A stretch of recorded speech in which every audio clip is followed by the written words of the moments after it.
different gifts. Those gifts and attributes define the communities. That is why we say this is very French. This is how the French do their things. It's a French outlook. It's very particular to them. The same is true of Italy. It's true of Japan, of the Indians, of the English, of the Americans, of the Zulu, of the Bambara in Mali, of the Kikuyu. Each community has certain gifts that the might is endowed. Our particular community, which is now popularly known as the Acholi community. But Acholi is a very recent word. We don't even know precisely the origins. It's a word that was introduced by the Europeans and the Arabs during the Third War. Our real name, we are Luo. We are Luo people, we are Luo community.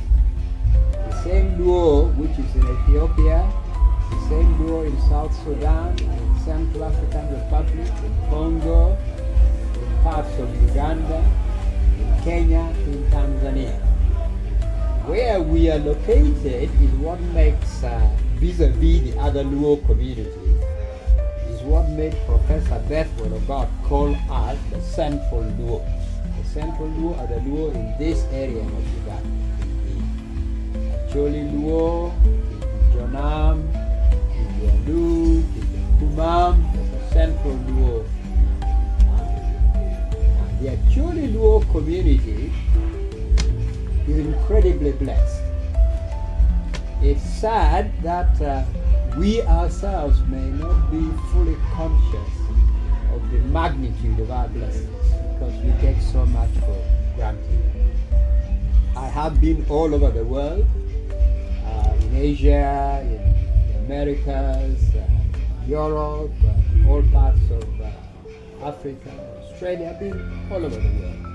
I've seen many communities and I appreciate them.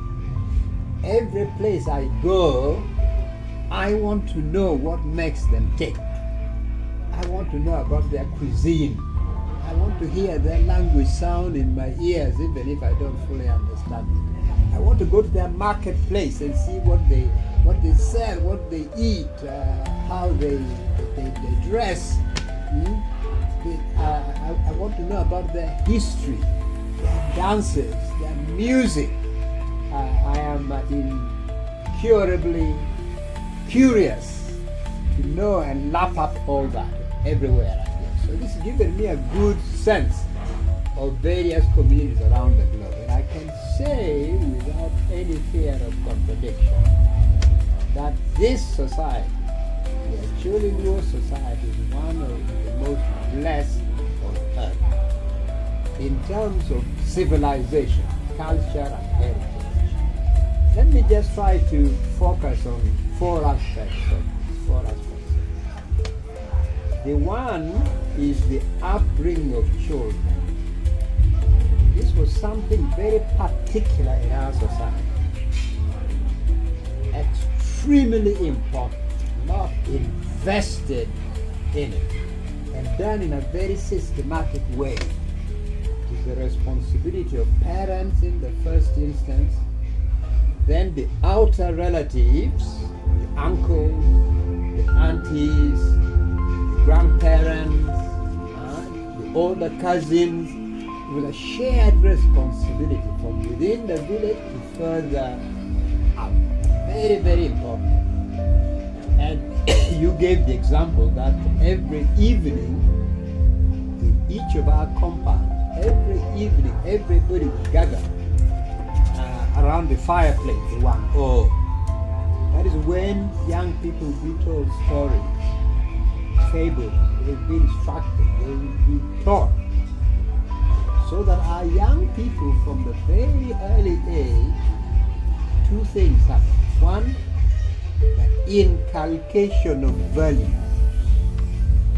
of attributes, of virtues, how you should be, what kind of a person should you be. You should be upright, you shouldn't be selfish, you should be hardworking, you should listen, when you are being told things. You should cooperate with others. You should be sharing and be generous. They were inculcated with values. Some of those are what we wrote Kit Mewa or Kit Wat. These values, these attributes, these traits, so that our people grew up with those values and outlook. A set of values I'm talking about defined our community. You say this one is actually Luo. Why? Because he talks straight. He doesn't engage in double talk. What he says here is what he says there. What he says here is what he means. If he makes a commitment, he delivers on the commitment. If you leave him in a place where there are many tempting things, he will not go and snatch your thing. He's not a thief. He's not a robber. He's honest. And Lawat, meaning he's somebody who has much spirit of solidarity and sharing with others, welcomes people.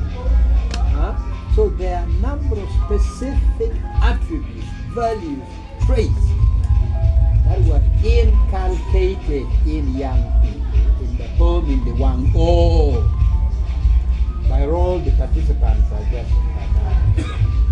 That defined us. Very, very important. That defined us. That is our DNA.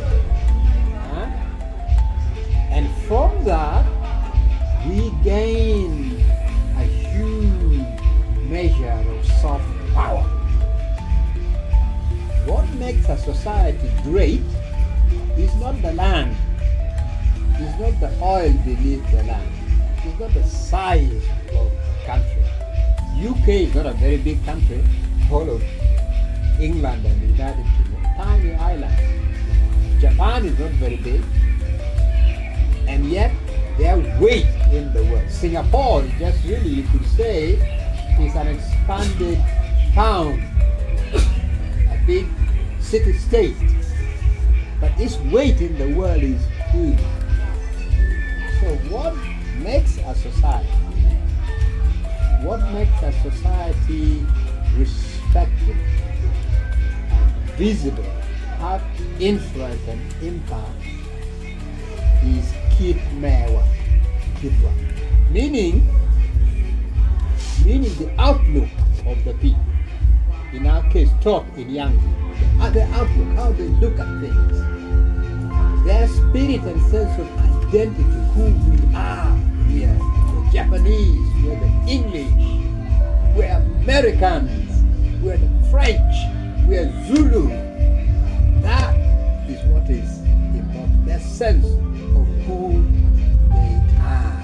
And the kind of personal values which are inculcated in them. Are they straight? Are they honest? Do they value solidarity? Do they come together or do they keep fighting each other? Are they selfish? Are they hardworking? Are they hardworking? Are they hardworking or they are laid back and concerned and lazy? Do they drink themselves to death? So these are the things which define a society and gives weight and impact to that society. And we, in the case of this society, were disproportionately blessed. And that the values inculcated in us explains why so many of our people from before colonialism, during the colonial period, after colonialism, were disproportionately represented in leadership positions. Whether upper civil service, our society, the largest number of permanent secretaries, under-secretaries, commissioners in the civil service. The largest number of teachers, lecturers and professors at Makerere. The largest number of guild presidents that Makerere University has ever had. In terms of population, we are not that big. And Makerere, remember, Lapone will know this very well, was a university for Eastern Africa. Kenya, Tanzania, South Sudan, they were all at Makerere, not just Uganda. The first Guild president to come from here was Alija Latif, the late Honorable Alex Latif, who became member of parliament and leader of opposition, and a very famous leader in Uganda. He was the first person from our area to become Guild president. Thank you. The first person to become Guild president. But after him, there's no community in Eastern, Central, and Southern Africa that contributed more Guild presidents to Makerere by far than the Acholi Luo Society. The same when you see in terms of political leadership. The same when you see in terms of even in terms of leadership in the churches. Archbishop Janan and Om, the most iconic religious leader of our time and matter, came from here. When the British left, most of those who were first to take over from the British, first Inspector General of Police, first professor of this, first this, came from this community. You hear me? And then when you come to other areas of talent, the most iconic creative people came from there. Okot Bitek, Lapuja Bitek, whose writing, including Song of Lawin, has now been translated into, I think, close to 50 different languages around the globe. Came from here. Taban Leong from South Sudan, but educated, grew up here. In the old days, we had something called the heartbeat of Africa. The heartbeat of Africa was a cultural troop, a Ugandan cultural troop that brought different people together to offer Ugandan culture in the world. But most of the offerings, most of the presentations, the performances were culture from here. They went all over the world. When we were growing up, we didn't have Man U and Leicester. We didn't even know them. But football was very popular in Eastern Africa. Okay, Nampira, Nyango Nampira, Oti Nampira. Most of the names you'd hear on radio, the football greats of East Africa, were from this community. I could go on and on. You know, the first person to build a bridge, the Pakwach Bridge was the first bridge built, major bridge built immediately after independence.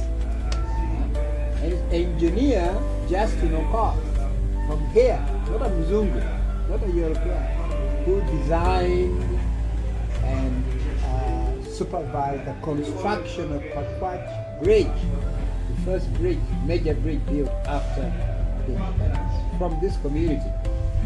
Mrs. Okot is the one who may have taught some of you at Holy Rosary. She was the head teacher of Holy Rosary Primary School for many years.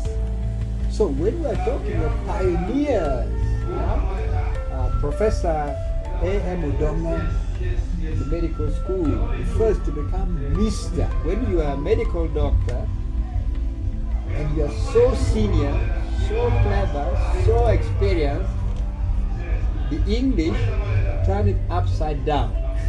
You then abandon doctor, you become Mr., especially for surgeons. So Professor Udoma was the first to become Mr., first doctor to become Mr. in East and Central Africa.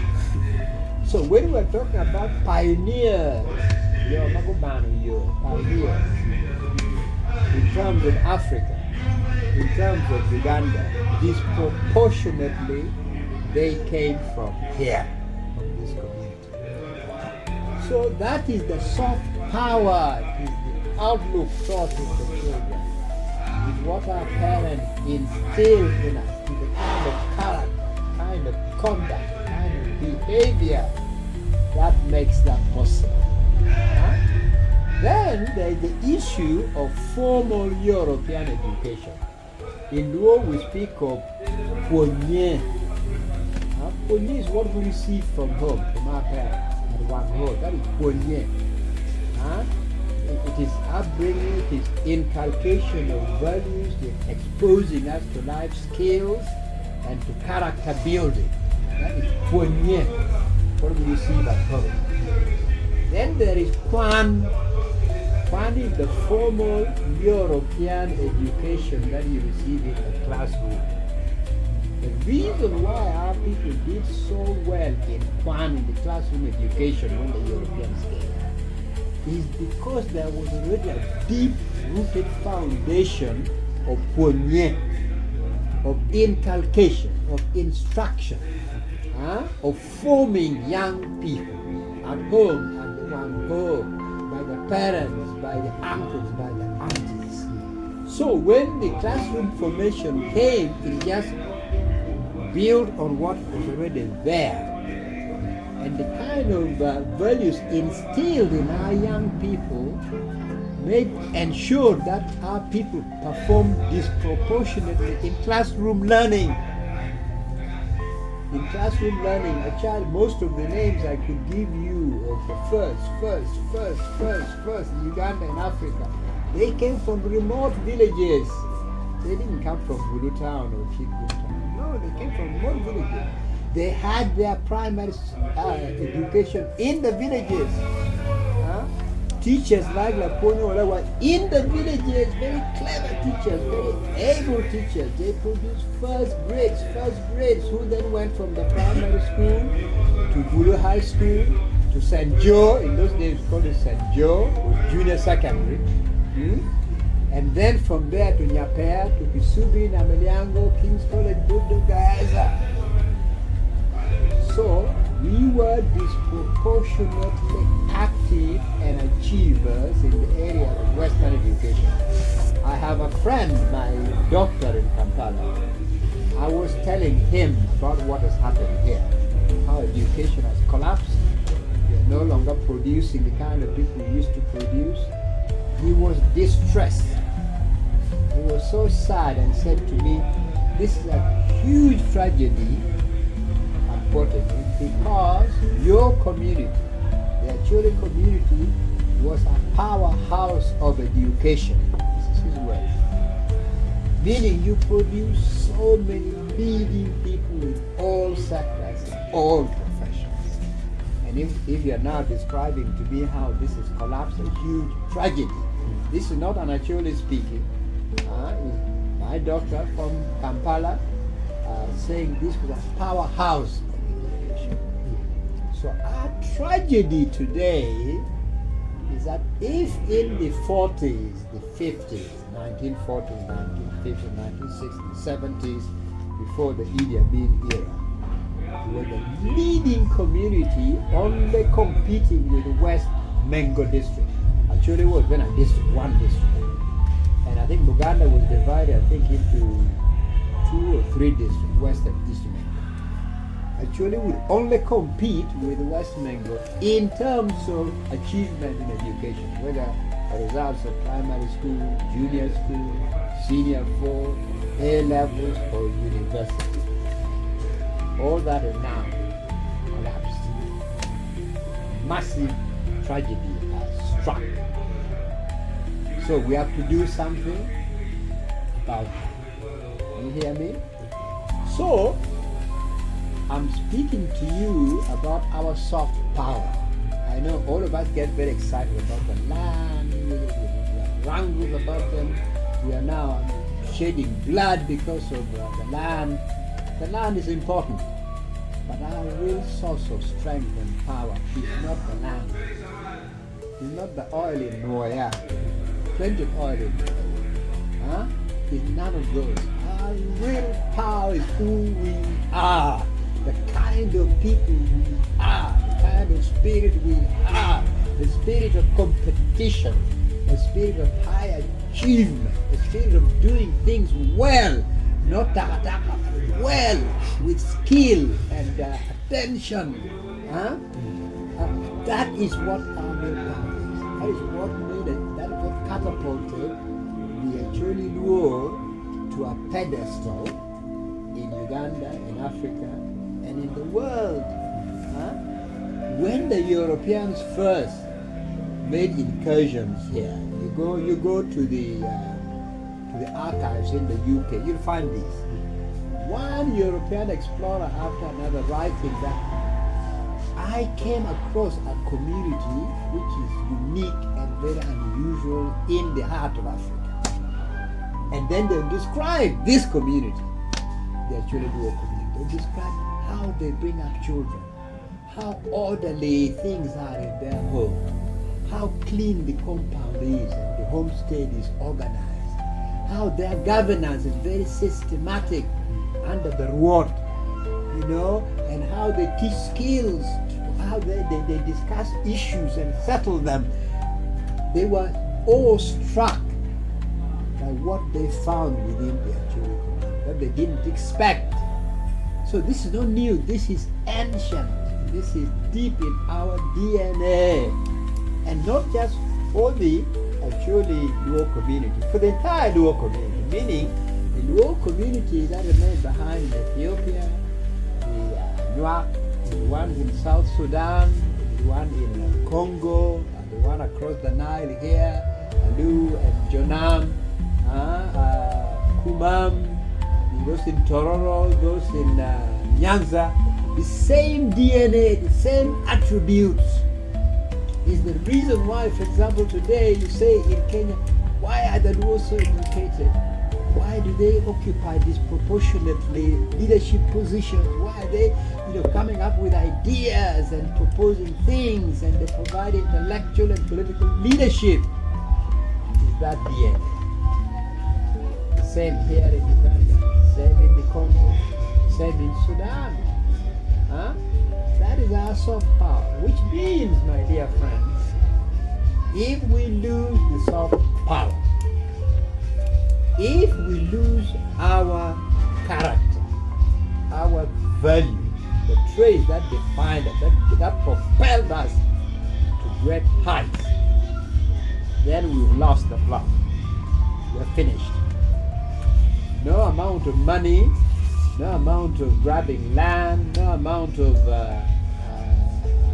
wealth will compensate for this. Same is true in Kenya. That's why Governor Orengo the other day, at the burial of Honorable Raila, kept saying, Kitwa, Kitwa, Kitwa, quoting what I had said in Ping Luo last year, which is this.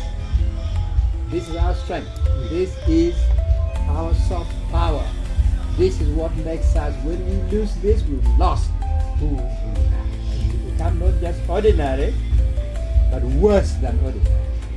That is why the current trait, listen to me carefully, current trait, our tragedy is that we have gone from what I'm describing to you to being ubiquitous drunkards. Go to all the training centers from early morning, young people, everybody wasting away on alcohol. It's why it is so tragic that now we don't want to work. We've lost the work habit, the chemical, the competition, the wanting to excel, wanting to do well. We've lost that. That is why in the classroom now, many of our children, even when given the opportunity, don't really care to perform. Because that spirit, that sense of excelling, of being the very best, we have lost. That is why instead of us having solidarity between the one, taking care of you, you taking care of me, taking care of ourselves together. Now I've got so many quarrels and disputes and feuds tearing apart families and relatives. If you see what's happening over land, it is a curse. That is not us.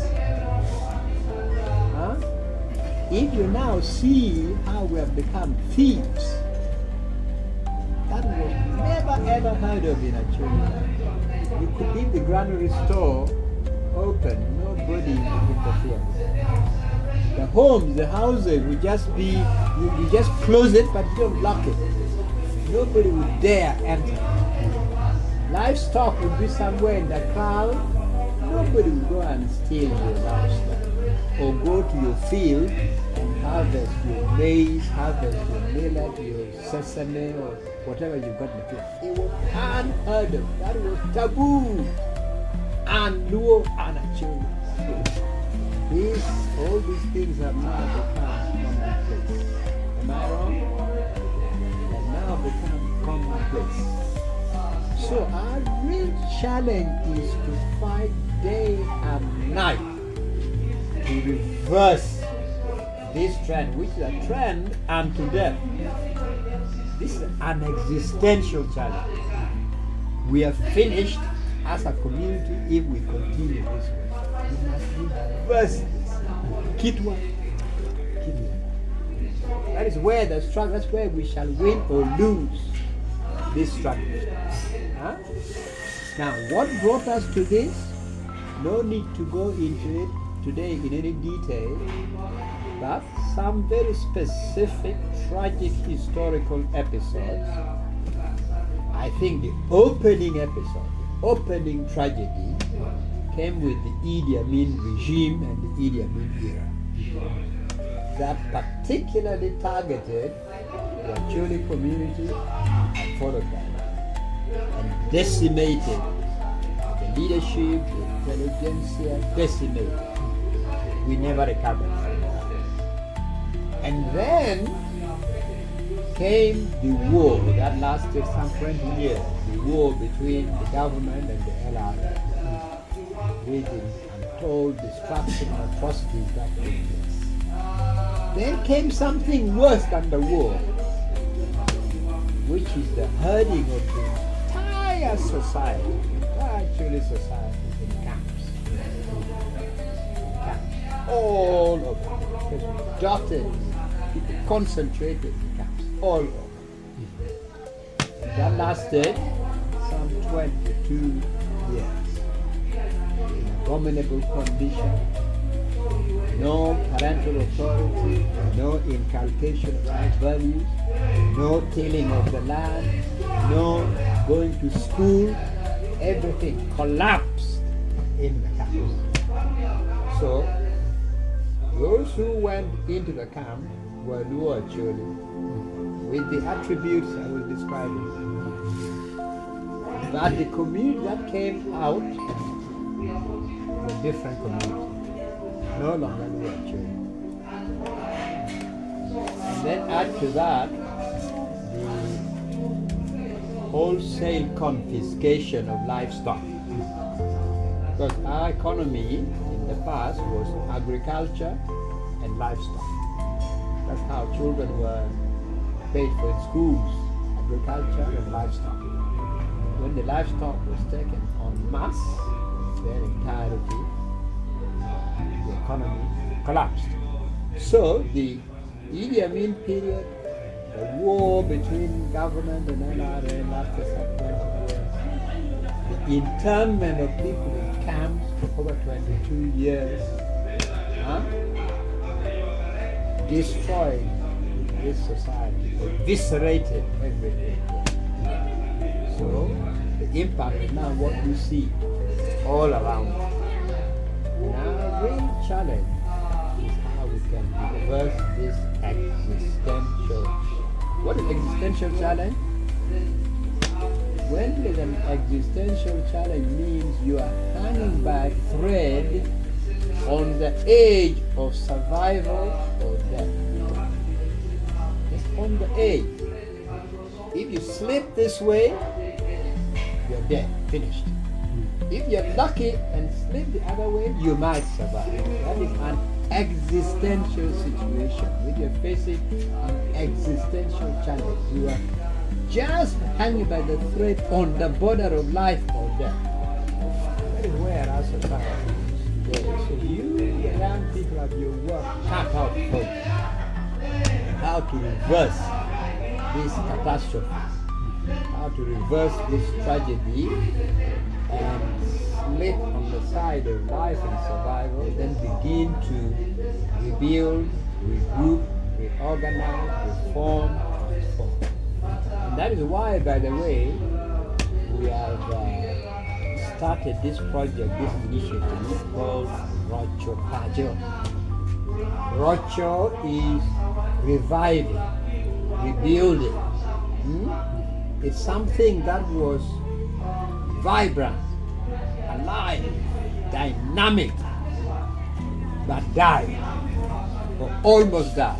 Rocho is trying to revive that, resuscitate that, resurrect it, rebuild it, and transform it. So the Rocho Pacho initiative, Rocho Pacho is a new organization, like a revival movement, resuscitation, to try to revive our society, rebuild it, restore it, transform it, and above all, regain what we lost, especially in terms of Kirwan. Regain what we lost. We start there. Regain our education, formal education, which we have now lost. That is the challenge we have, and I hope you will take up that mantle and make good on the promise to build, restore, and transform our society, because the blessings bestowed on this society is unbelievable. I've barely seen any society in the world. Just to give you a glimpse, we take for granted our cuisine.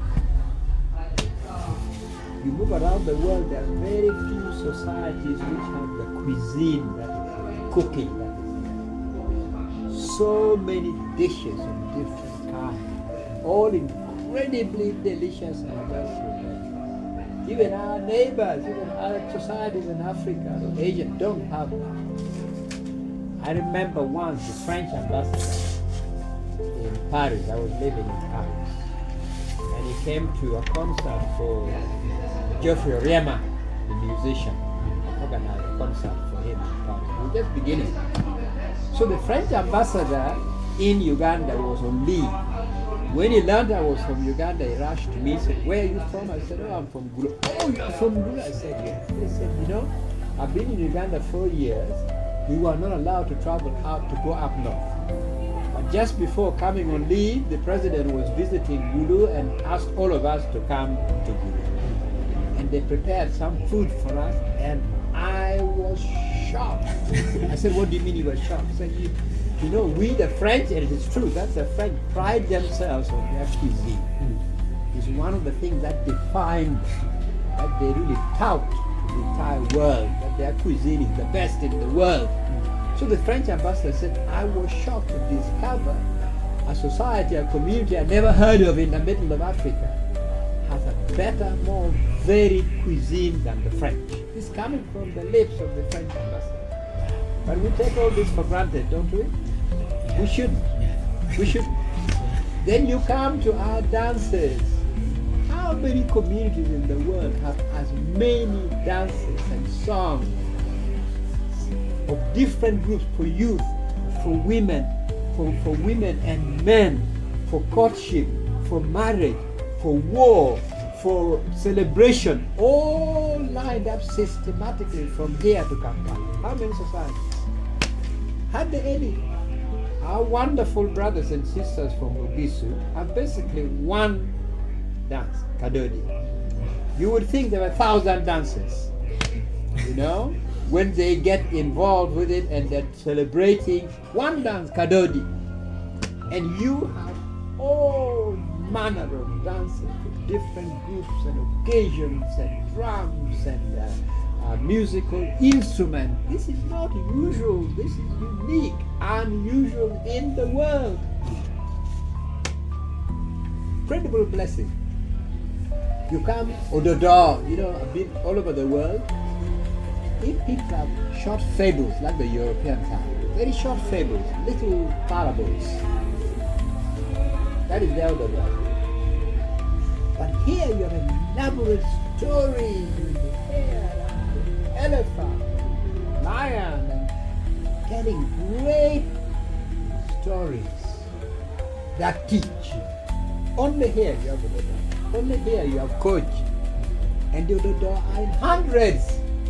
Not just 2 or 3 or 4, but in hundreds. Huh? These are incredible blessings that this society has. If we lose this, it is not just a great loss to us, those who are the immediate custodian of this heritage, but this would be a colossal loss to world civilization, because this is a unique contribution, our civilization, a unique contribution to world civilization. So we have our task carved out for us. And really this is what I wanted to share with you.